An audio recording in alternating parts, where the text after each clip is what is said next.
6 months ago, I was a quiet 32-year-old father, trying to build a new life for myself and my 10-year-old son, Lucas. We just moved from the bustling city to a small town in the countryside. I thought it would be the fresh start we needed, away from the chaos of the city, a place where Lucas could escape the memories of the accident that had changed our lives forever. It was supposed to be a new chapter, one where we could heal, but I didn't realize just how difficult this would be for him. Lucas had always been a sensitive kid, the kind of boy who wore his heart on his sleeve. The accident, which had left him with severe burn scars on his left arm and part of his face, had turned him into someone I barely recognized. He used to be so full of life, so full of energy, but after the fire, he became more introverted, withdrawn. It wasn't just the physical pain of the scars. It was the loss of his mother, too. She died in the same fire that scarred him. I had to be both his father and his mother, and no matter how much I loved him, I couldn't replace the one thing he truly needed. I had hoped that this move, this fresh start, would help him find his footing again. A new school, new friends, a new environment, maybe it would help him leave the past behind. But things only got worse. The bullying started small, with a few kids staring at him during lunch, avoiding him in the hallways. Then it escalated. One boy in particular, Jack, began to torment him. Jack would call him the burn victim and make cruel remarks about how Lucas looked. "Don't go near him. You might catch the ugly," he'd say, and the other kids would laugh. My heart broke for Lucas. He'd come home from school quiet, his shoulders hunched, his eyes filled with confusion and hurt. "Why do they call me that, Dad?" he asked one night as I helped him with his math homework. His voice was small, vulnerable. Am I a freak?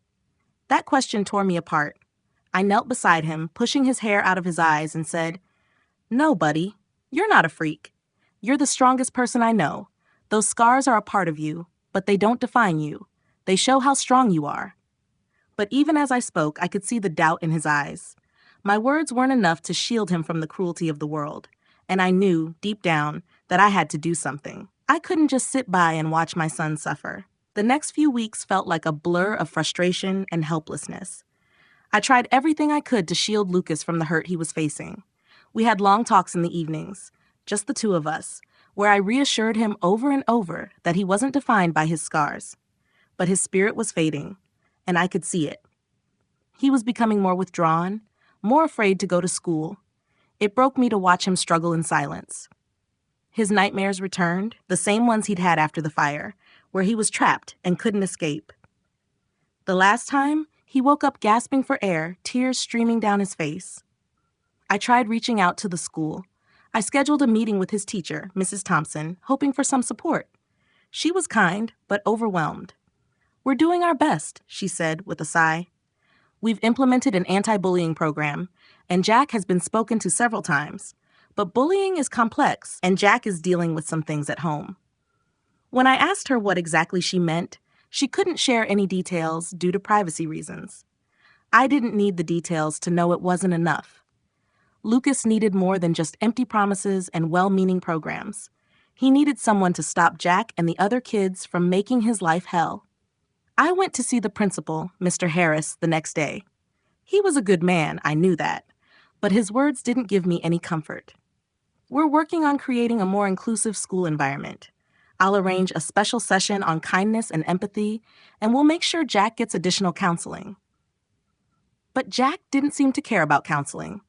The bullying was escalating, not stopping. It all came to a head one Tuesday evening. Lucas came home with his favorite superhero shirt torn to shreds. His backpack was ripped, and he was holding back tears. "Jack did it, Dad," he whispered, his voice barely audible. "He said I don't deserve nice things." That was it. I couldn't sit back any longer. The school wasn't doing enough, and my son was suffering. I knew what I had to do. I was going to find Jack's father and confront him directly. Maybe that would finally put an end to this nightmare. The next Saturday, I set out to find Jack's house. My heart was pounding in my chest, a mix of anger, frustration, and fear. I didn't know what I was expecting, maybe an apology, maybe a confrontation, but I was ready to do whatever it took to make this stop. When I pulled up to the address I'd found, I was struck by how different it looked from the houses around it. The yard was cluttered, the paint peeling from the walls, and there was a motorcycle under a tarp in the driveway. It was a modest, worn-down place, nothing like the suburban homes I was used to. I walked up to the door, my fists clenched at my sides. I didn't know what kind of man I was about to face, but I was determined to make him listen. The door opened, and I found myself looking up at a man who looked to be in his mid-40s. His hair was salt and pepper, and his face was lined with what looked like years of hard work and personal struggle. He had tired eyes, as if he'd been carrying something heavy for a long time. There was a sense of recognition in his gaze, but it faded quickly as he saw the frustration in mine. "Can I help you?" he asked, his voice cautious but polite. "I'm Matt Peterson," I said, trying to keep my voice steady. "I'm Lucas's father. My son is in Jack's class, and I need to talk to you about the way your son is treating mine." His eyes narrowed for a moment, and I saw a flash of something, guilt, maybe, before it disappeared, replaced by resignation. "I think I know what this is about," he said quietly. "Please come in." The inside of the house was simple, clean, but bare, nothing extravagant. I noticed a photo on the wall of Jack with his father, but there was no sign of his mother. As I sat down at the kitchen table, I felt a surge of emotion, a strange mix of anger and understanding. I wasn't sure what to expect from this conversation, but I wasn't prepared for what came next. "Look, Robert," I began. "Jack has been bullying Lucas for weeks. He's calling him names. Burn victim, ugly, and making fun of his scars. My son is terrified to go to school." Robert let out a deep sigh, rubbing his face. "I know," he said quietly, his voice heavy with regret. "I've been aware that Jack's been struggling, but I didn't realize it had gone this far." He paused, as if searching for the right words. "There's something you need to know, Matt. I was the firefighter who pulled Lucas out of that fire." My heart skipped a beat. "What fire?" I asked, confused. "The one 5 years ago on Oak Street," Robert continued, his voice breaking. "I saved Lucas, but I couldn't save your wife. I've carried that guilt ever since." The air seemed to leave my lungs as Robert's words sank in. My mind was spinning, trying to process what he had just said. You were the firefighter?" I whispered, my voice barely audible. The room felt smaller, as if the walls were closing in on me. "You saved Lucas?" Robert nodded, his hands trembling slightly. "Yes, I did. I was the one who made the choice to carry him out of that building. But your wife, she didn't make it.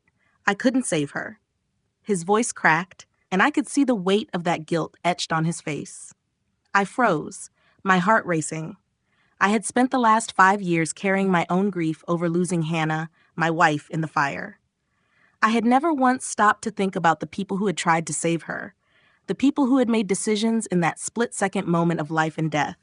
I felt a rush of emotions, anger, confusion, sadness, but most of all, a strange understanding.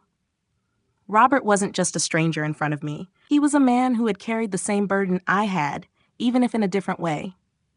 You didn't choose, Robert," I said, my voice shaking now. "You did what you had to do. You saved Lucas, and I'm grateful for that every single day." Robert's eyes welled up with tears, and he looked away for a moment, wiping his face with his sleeve. "I never imagined that the pain from that fire would come back and affect our families this way," he muttered. "I didn't know Jack was hurting this much. I didn't know he was taking all that anger and grief out on Lucas." Suddenly, everything clicked. Jack wasn't just bullying my son out of cruelty. He was angry, at the world, at life, at the loss of his mother, and he didn't know how to process it. That pain, that confusion, had led him to lash out at the one person he could. My son. I took a deep breath, trying to steady myself. "I don't blame you, Robert," I said quietly. "You saved my son. I'll never forget that." Robert looked at me, his expression filled with gratitude and remorse. "I've been carrying this guilt, Matt. It's been eating away at me. But Jack, I need to do better for him. I need to help him understand."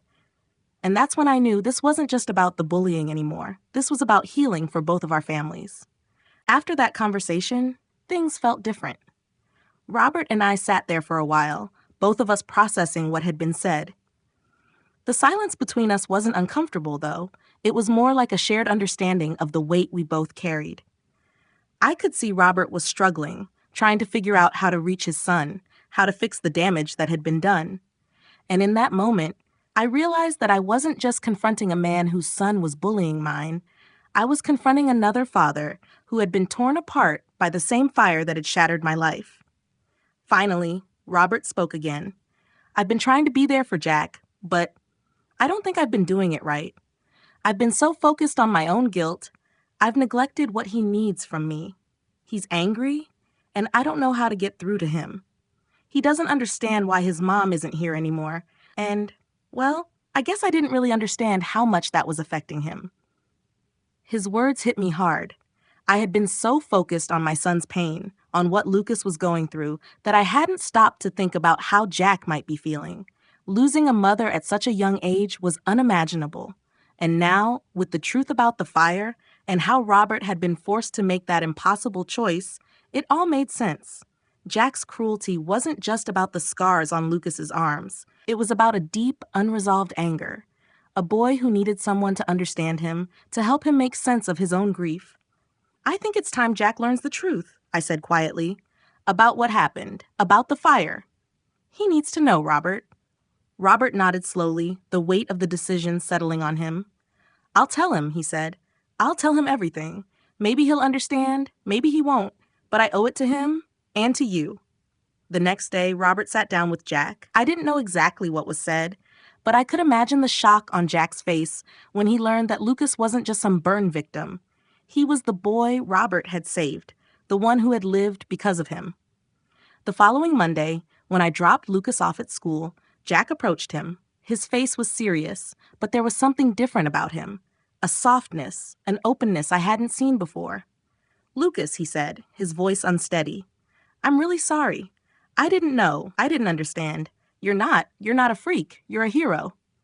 Lucas looked up at me, uncertainty in his eyes, before he turned back to Jack. You mean it?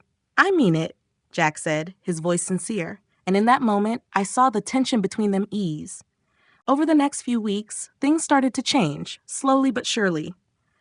At first, Lucas was cautious around Jack, still unsure if he could really trust him after everything that had happened. But Jack kept his distance from the other kids who used to tease Lucas. He would sit with him at lunch, ask him questions about his favorite superheroes, and stand up for him when other kids made remarks. It was subtle, but I could see the shift happening. Lucas, who had been so withdrawn and terrified of going to school, began to smile a little more. He even started laughing again, especially when Jack would bring up new Lego sets or talk about his favorite video games. What surprised me the most was how quickly Lucas's confidence began to return. It wasn't just that he wasn't getting bullied anymore. It was like a weight had been lifted from his shoulders. For the first time in months, I saw a spark of that boy I used to know, the one who loved playing outside, building things, and making jokes. It was like his scars, the ones that had once been so heavy on his heart, didn't define him anymore. He started talking more about his dreams, things he wanted to do when he grew up, things that had been buried under the pain and fear of being judged. As for Robert and me, our relationship grew in a way I never expected. We would meet up for coffee sometimes, talking not just about the boys, but about our own lives. He was sober now, something he'd been struggling with for years. He had started working as a fire safety instructor for the local school district, using his experience to teach kids about fire prevention and safety. It felt good to see him rebuilding his life, to know that the guilt he had carried for so long was finally being replaced by something more positive. He was becoming the kind of father Jack needed, and in turn, Jack was becoming a better friend to Lucas. One afternoon, after the boys had spent hours building a complicated Lego structure together, Robert and I stood on the porch watching them. You know, he said, his voice thoughtful, I spent so many years thinking I failed that day. I couldn't save her, couldn't save both of them. But now I realize I gave Lucas the chance to be who he is today. I gave him a future. I looked at him, understanding exactly what he meant. Sometimes we don't get to choose the moments that define our lives, but those moments can lead us to unexpected places. And in this case, it had led our families to healing, connection, and a deeper understanding of each other. 6 months had passed since that day I'd stood in Robert's kitchen, learning the truth about the fire that had forever altered our lives. It felt like a lifetime ago. The pain, the grief, the anger. Everything had shifted in ways I didn't think were possible. The friendship that had blossomed between Lucas and Jack was a quiet miracle, a sign that sometimes the most broken pieces can fit together in the most unexpected ways. They were inseparable now, the two of them. It was like watching a beautiful transformation unfold right before my eyes. Lucas was different. He wasn't just surviving anymore. He was living. I'd never thought I'd see him like this again. So confident, so full of life. He would come home with stories about school, about the games he and Jack played, about how they'd work together to build intricate Lego cities or figure out complicated video game levels. The nightmares that had once haunted him every night slowly stopped. And with that, a peace settled over our home. I no longer had to coax him out of bed, no longer had to reassure him that everything would be okay. He was starting to believe it. Jack, too, had changed. He was a different kid now, kinder, more thoughtful. His bullying had been a cry for help, something Robert and I had both realized too late. But it was never too late to change. Watching him take responsibility, watching him defend Lucas when other kids stared, filled me with a strange kind of pride. He had learned the hard way, but he had learned, and that was all I could ask for. Robert had come a long way, too. He had finally faced his own demons, the guilt he had carried for so long. He was sober now, and working with kids, teaching fire safety, using his past to help others. It was as if, in helping the next generation understand fire prevention, he was making up for the things he couldn't control. I admired him for it. He had become the father Jack had needed, and in a way, he had become the friend I never knew I needed either. As we watched the boys run around the backyard, laughing and building yet another Lego creation, Robert turned to me, his face full of gratitude. "You know, Matt, I thought I'd ruined everything, but I think we're all healing, bit by bit." I smiled, feeling the weight of his words. "Yeah, we are." The changes over the past 6 months had been nothing short of remarkable, and it still amazed me how much had shifted in our lives. Lucas and Jack's bond had become something neither of them could have predicted. Two boys who had once been on opposite sides of a painful divide, now inseparable friends. Their friendship wasn't perfect, of course. It never is. But it was genuine. There were moments when I'd see them in the backyard, building yet another elaborate Lego set, or riding their bikes side by side, laughing together.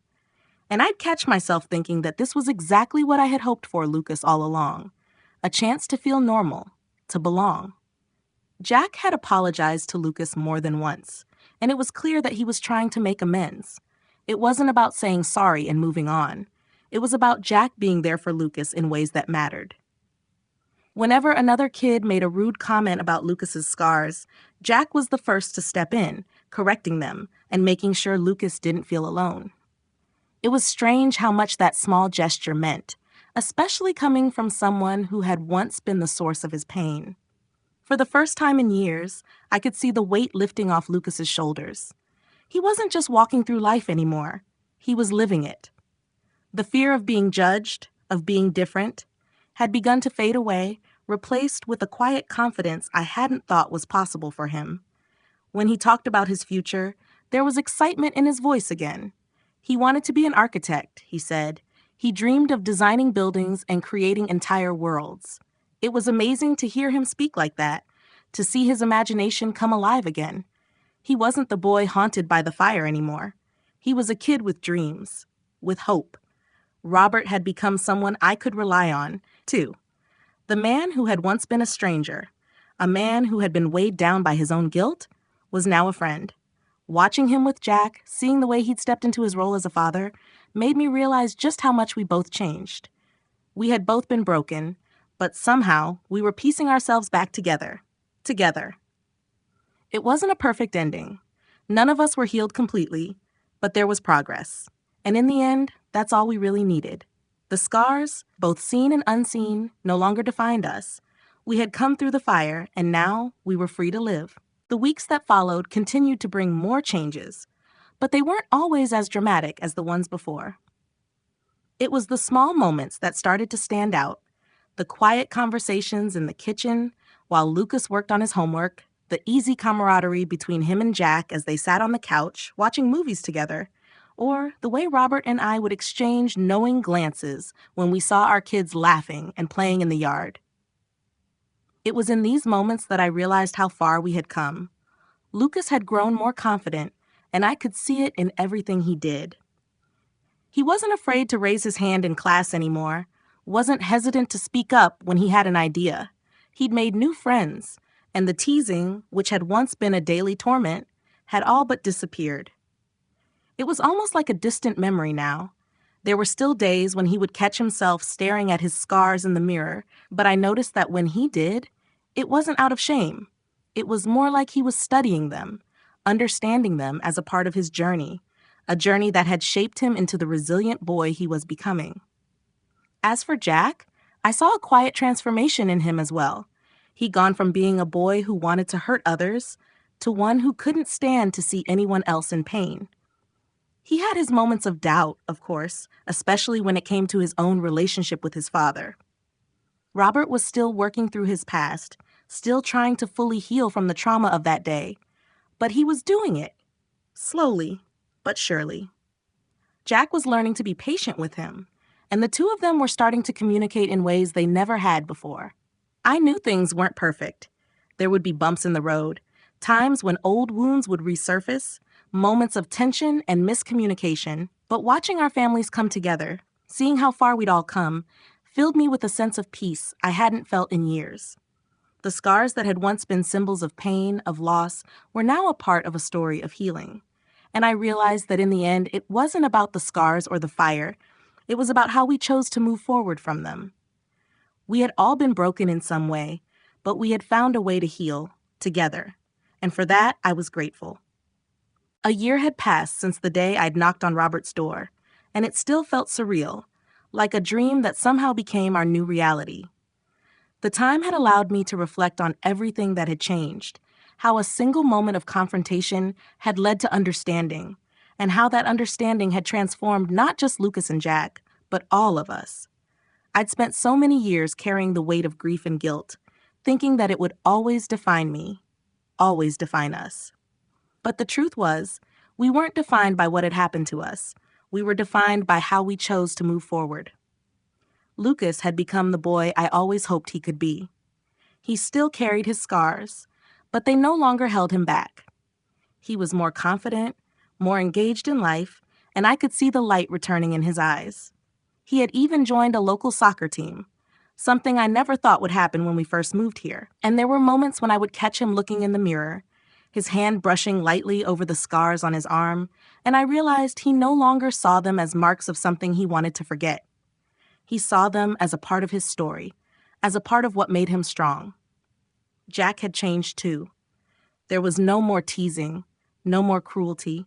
He had become the kind of friend Lucas had always needed, someone who saw past the surface, past the scars, and understood the boy inside. And when Jack's mother came up in conversation, he no longer turned away or fell silent. Instead, he spoke of her with a quiet sadness, but also with the understanding that some things in life can't be changed, and that healing takes time. Robert and I had forged a bond too, one built on shared experiences, shared guilt, and eventually shared healing. I saw how much he had grown, how much he had done to rebuild his relationship with Jack and with himself. He had started attending therapy regularly, confronting the pain he'd buried for so long, and I admired him for it.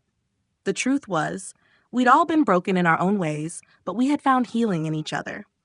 I'd spent so long feeling like I was alone in my grief, like I was carrying everything by myself. But now I knew better.